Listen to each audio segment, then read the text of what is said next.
Assalamualaikum warahmatullahi wabarakatuh. Perkenalkan, nama saya Stefania Edwarman dengan NIM 21060143 dari Prodi Ekonomi Pembangunan Fakultas Ekonomi Universitas Negeri Padang. Baiklah, saya akan menjelaskan tentang bab 12 yaitu teori pendugaan statistik. Pada bab ini kita akan menjelaskan tentang pengertian teori dan kegunaan pendugaan. Pendugaan adalah seluruh proses dengan menggunakan statistik sampel untuk menduga parameter yang tidak diketahui. Suatu pendugaan titik atau point estimator adalah pendugaan yang terdiri atas satu nilai saja yang digunakan untuk menduga parameter. Sebagai contoh, persentase yang menyatakan bahwa 62% masyarakat tidak tertarik untuk membeli mobil murah, atau 0,62 sebagai penduga dari P. Nilai tukar rupiah pada triwulan 1 sampai 2014 rata-rata berawal pada level 11.779 per US dollar. Ingat bahwa P dan X adalah pendugaan P dan merupakan parameter polusi. Pendugaan titik adalah suatu nilai atau suatu titik yang digunakan untuk menduga suatu parameter polusi. Penduga tunggal baik nilai tengah maupun standar deviasi merupakan fungsi dari nilai observasi atau data yang berasal dari sampel dengan n elemen unsur atau anggota. Penduga tunggal sebagai fungsi unsur populasi dapat dinyatakan sebagai berikut, seperti contoh yang ada di PowerPoint ini. Nah, kedua rumus nilai tengah dan standar deviasi akan menghasilkan dugaan yang berbeda dari sampel yang satu ke sampel yang lain. Selanjutnya yaitu sifat-sifat penduga. Penduga yang baik adalah penduga yang mendekati nilai parameter sebenarnya. Apa saja ciri-ciri dari penduga yang baik? Ciri-ciri dari penduga yang baik adalah tidak bias, efisien, dan konsisten. Nah, yang pertama yaitu penduga tidak bias. Penduga titik dikatakan tidak bias jika di dalam sampel random yang berasal dari populasi rata-rata atau nilai dari statistik sampel sama dengan parameter populasi dapat dilambangkan dengan E. Berikut lambangnya. Berikut gambarnya menunjukkan pendugaan yang bias dan tidak. Nah, gambar A menunjukkan penduga bersifat tidak bias karena nilai harapan sama dengan nilai parameter. Sedangkan gambar B menunjukkan penduga yang bias karena nilai harapan tidak sama dengan nilai parameter. Jadi, apabila nilai dugaan semakin mendekati nilai parameter, maka dugaannya semakin baik. Sebagai contoh, dari 488 emiten yang melaporkan kinerjanya selama periode Januari-September 2013, diperoleh rata-rata laba sebesar 373 miliar.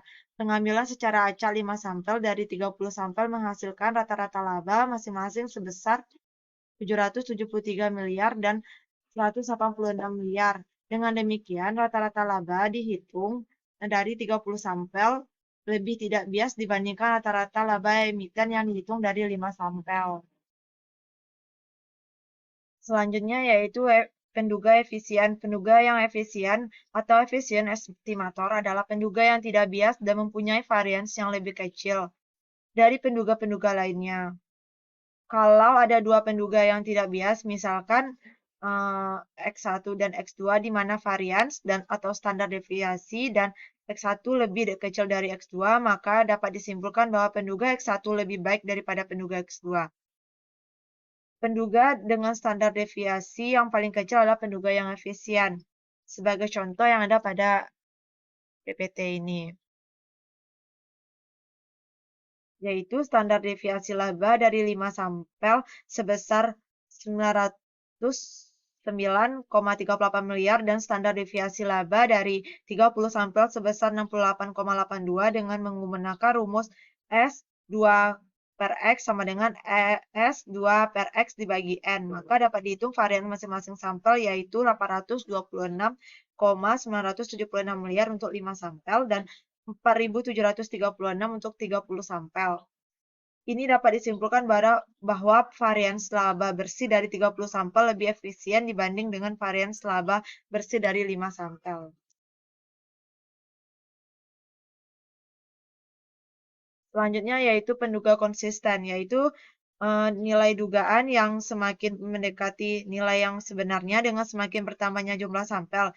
Jadi, ukuran sampel yang semakin besar cenderung memberikan penduga yang konsisten dibanding dengan ukuran sampel yang kecil. Nilai dugaan merupakan pendugaan yang konsisten terhadap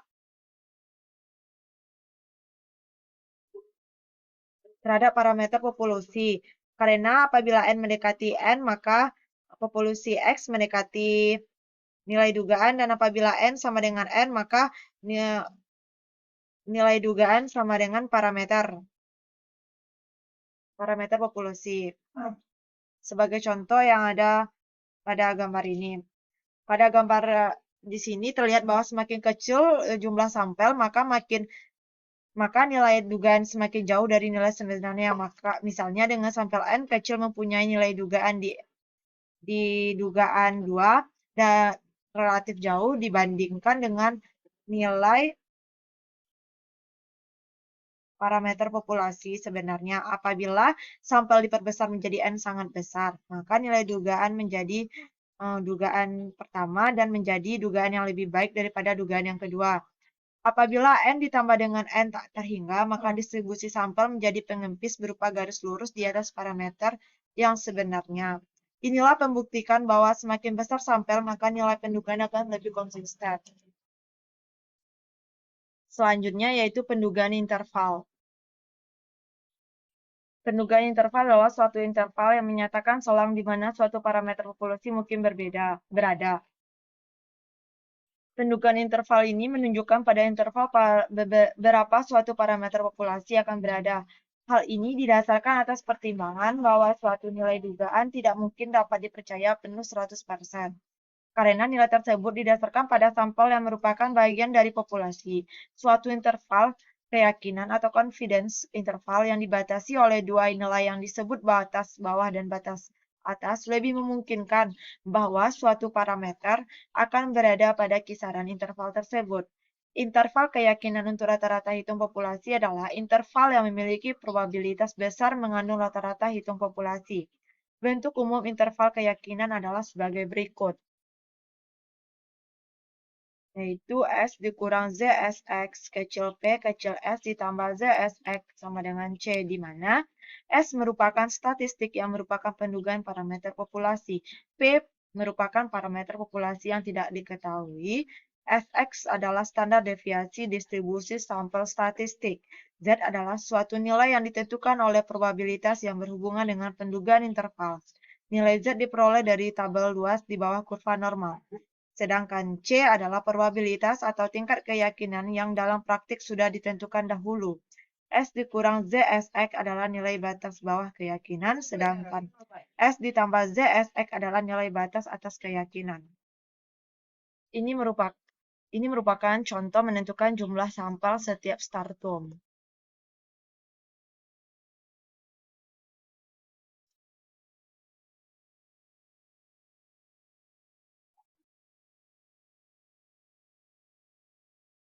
Selanjutnya kita masuk ke dalam kesalahan standar dari rata-rata hitung sampel.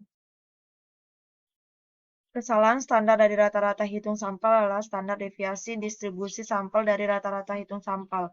Kesalahan standar dari rata-rata hitung diperoleh dengan rumus sebagai berikut, yaitu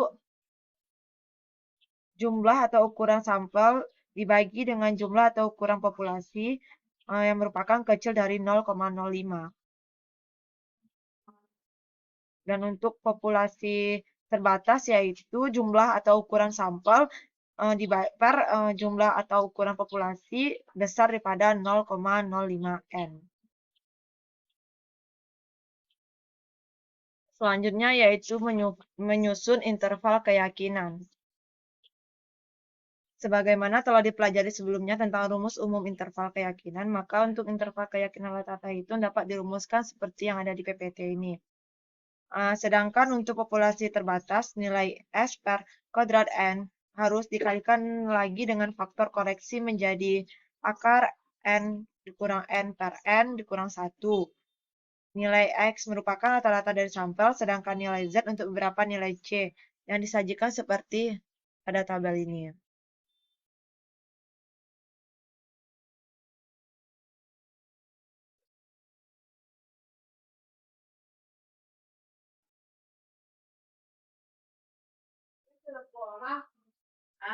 Nah, selanjutnya kita masuk ke dalam keyakinan rata-rata dan proporsi. Ini merupakan skema proses interval keyakinan. Tahap pertama adalah menentukan masalah yang dihadapi, misalnya masalah tentang inflasi. Setelah menentukan masalah seperti inflasi, kemudian menentukan sampel. Sampel dipilih lokasi kota dan desa, komoditas, serta penduduk yang dipandang mewakili. Dari sampel yang dapat diketahui nilai rata-rata dan standar deviasinya, setelah menemukan statistik sampel, kemudian menentukan tingkat keyakinan yang diduga 99%, 98%, atau 95%, atau lain-lainnya. Setelah menentukan tingkat kepercayaan diperoleh nilai Z. Tahap akhir adalah membuat interval dengan faktor koreksi. Apakah populasinya terbatas atau tidak?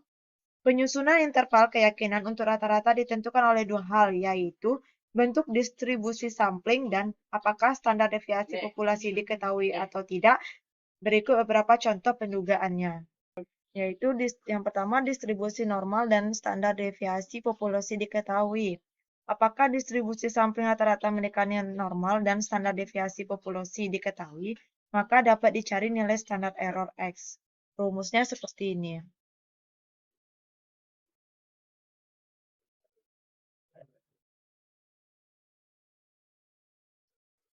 Selanjutnya yaitu distribusi normal dan standar deviasi populasi tidak diketahui. Populasi yang sangat besar, seringkali nilai parameter populasi tidak dapat ditemukan. Sebagai contoh, nilai rata-rata hitung yang mengakibatkan standar deviasi populasi juga tidak dapat ditentukan. Untuk kasus demikian, maka standar deviasi populasi harus diduga dari sampel. Standar deviasi sampel dinyatakan dengan S dan standar errornya dinyatakan dengan SX. Hubungan antara standar deviasi dan standar error dinyatakan sebagai berikut. Ini merupakan hubungannya. Oleh karena itu, standar error populasi diduga dengan SX, maka variabel random mengikuti distribusi normal.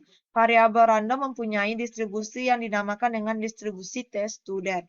Distribusi T-student merupakan distribusi kontinu yang memiliki nilai rata-rata 0 dan berbentuk simetris.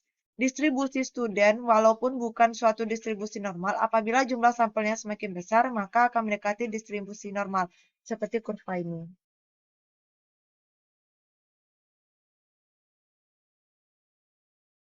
Ini merupakan rumus umum untuk penduga interval dengan standar deviasi populasi digantikan dengan standar deviasi sampel.